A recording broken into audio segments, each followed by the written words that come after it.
ناظرین، آج ہم آپ کو قبض دور کرنے کے لیے 2 آسان گھریلو نسخے بتائیں گے جن کے ایک بار کے استعمال سے ہی انشاءاللہ قبض کا مسئلہ حل ہو جائے گا۔ ناظرین، اگر آپ کو کئی دن پخانا نہیں آتا، بدبودار گیس خارج ہوتی ہے یا کھٹی ڈکاریں آتی ہیں تو یہ قبض کی علامات ہیں۔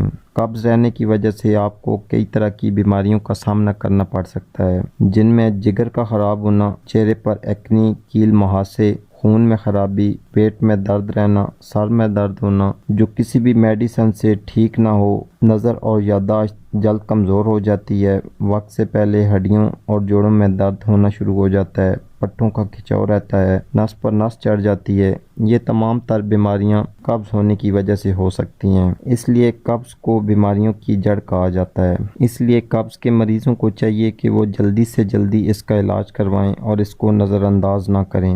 آج ہم آپ کو اسی حوالے سے 2 گھریلو نسخے بتاتے ہیں، دونوں ہی فائدہ مند ہیں۔ آپ کو جو کوئی نسخہ اچھا اور آسان لگے وہ ایک نسخہ استعمال کریں۔ نسخہ نمبر 1 کے لیے آپ نے 1 گلاس دودھ لینا ہے اور اس کو برتن میں ڈال کر چولہے پر چڑھا دیں۔ اب اس میں 1 چمچ سونف ڈال کر اچھی طرح بوائل کریں۔ اب اس میں 1 چمچ دیسی گھی کی ڈال لیں۔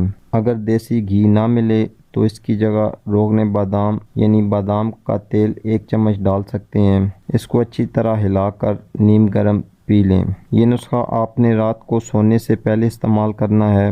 اس کو پی کر سو جائیں۔ اس کے استعمال سے انشاءاللہ صبح صحیح طریقے سے پیٹ کھل کر صاف ہوگا، کیونکہ اس نسخے کے استعمال سے آنتوں میں چکنائی پیدا ہوتی ہے جس سے پخانہ آسانی سے نکل جاتا ہے۔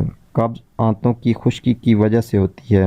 نسخہ نمبر 2 کے لیے آپ نے گلقند لے لینی ہے۔ گلقند کسی بھی پنسار سٹور سے آسانی سے مل جاتی ہے۔